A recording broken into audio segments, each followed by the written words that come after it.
చెప్పండి. ఇప్పుడు జగన్మోహన్ రెడ్డి గారు రేపు వచ్చే ఎలక్షన్స్లో ఈసారి అయితే జగన్ గెలవనివని చెప్పేసి అన్ని పార్టీలు ఏకమవుతున్నాయి, మీరేమంటారు? ఎంతమంది ఏకమైనా ఖచ్చితంగా ఆయన గారు చెప్పిన వాగ్దానాలన్నీ నిలబెట్టుకున్నాడు కాబట్టి ఖచ్చితంగా జగన్ గారే వస్తారని నేనైతే చెప్పగలను.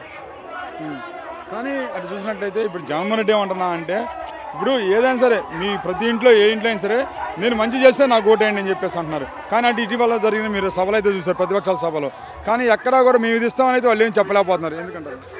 సార్ చెప్పిన వాగ్దానాలని నిలబెట్టుకున్నాడు. ఎవరు ఏం చెప్పినా లబ్ధిదారులకైతే వాళ్ళ మనసులో తెలుసు మనకి ఇది చేశారు అని. ఎందుకంటే ఇది కులాలు చూడలేదు, ఈ పార్టీ ఆ పార్టీ అని చూడకుండా అర్హత ఉన్న ప్రతి ఒక్కరికి కల్పించారు కాబట్టి ఖచ్చితంగా అది గుర్తుపెట్టుకొని జనాలు అయితే గెలిపిస్తారని మేము అనుకుంటున్నాము. కానీ ఇప్పుడు మీరు కులాలు చూడలేదు, అందరూ సమానంగా చూసి అందరికి ఇచ్చారన్నారు కదా, కానీ పథకాలు అనేవి ఒక వైసీపీ పార్టీ వాళ్ళకే చెందుతున్నాయి అంటున్నారు. అలా లేదు, వచ్చిన వాళ్ళల్లో అన్ని పార్టీ వాళ్ళు ఉన్నారు. కావాలంటే మీరు ఎంక్వైరీ చేసుకోవచ్చు. అర్హత ఉంటే ఏ పార్టీ అని లేదు, ఏ కులం అని లేదు, ప్రతి ఒక్కరికి చెందాయి. అందుకే ఇన్ని వేల పట్టాలు అయినాయి, లేకపోతే ఇంతమంది అవ్వరు కదా. మరి ఇప్పుడు 25,000 ఇళ్ల పట్టాలు పంపిణీ కార్యక్రమం ఎంత మహోత్సవంగా జరుగుతుంది, ఎలా అనిపిస్తుంది మీకు? చాలా ఆనందంగా ఉందండి. చెప్పిన మాట నెరవేర్చుకున్నారు చివరికి. అందరు జనాల్లో ఆనందం అయితే కనిపిస్తూ ఉంది మనకి. అందుకే అందరూ తీసుకొచ్చాడు ముందు పట్టాలని.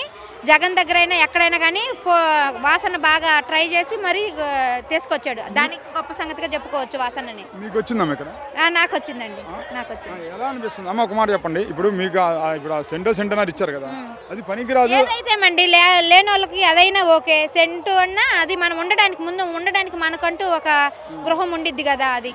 కానీ అదే సమాధి కట్టుకోవడం కూడా పనికిరాదని చెప్పి ప్రతిపక్షాలు ఎద్దావా చేస్తున్నాయి. ఇంకా ఏం చేయలేము వాటికి. అట్లా ప్రతిపక్షాలు మాట్లాడేదానికి మనం దానికి సమాధానం ఏం చెప్పలేము అంతే. ముఖ్యంగా స్కూల్స్ ఎలా ఉన్నాయమ్మా? స్కూల్స్ కూడా బాగానే ఉన్నాయి, పర్వాలేదు. ఇప్పుడు పిల్లలకి పెట్టే భోజనం నాణ్యత లేకుండా పెడుతున్నాం అంటే ఇంకా మనకి ప్రభుత్వ స్కూల్స్ గురించి పెద్దగా అవగాహన లేదండి, తెలియదు. గతంతో పోల్చుకుంటే స్కూల్ అయినా హాస్పిటల్స్ అయినా చాలా డెవలప్ అయినాయి. ప్రైవేట్ వాటికి ఏమాత్రం తగ్గకుండా చేశారండి, దానికి మాత్రం మెచ్చుకోవచ్చు మనం. మరి అయితే గెలుస్తారా మళ్ళీ సార్ జగన్? ఖచ్చితంగా గెలుస్తారండి. ఎందుకంటే ఇంత డెవలప్మెంట్ ఇది వరకు మనం చూడలేదు, చేశారు కాబట్టి ఖచ్చితంగా గెలుస్తారు. అతను జగన్ గారు చెప్పేది కూడా అది, నేను చేశాను అనుకుంటేనే నన్ను గెలిపించండి అంటున్నారు కాబట్టి జనాలకే వదిలేశారు తన నిర్ణయం అనేది. ఖచ్చితంగా గెలుస్తారని అయితే మేము అనుకుంటున్నాం. థ్యాంక్ యూ అండి. Subscribe to Social TV Telugu for more videos. Hit the bell icon for faster updates.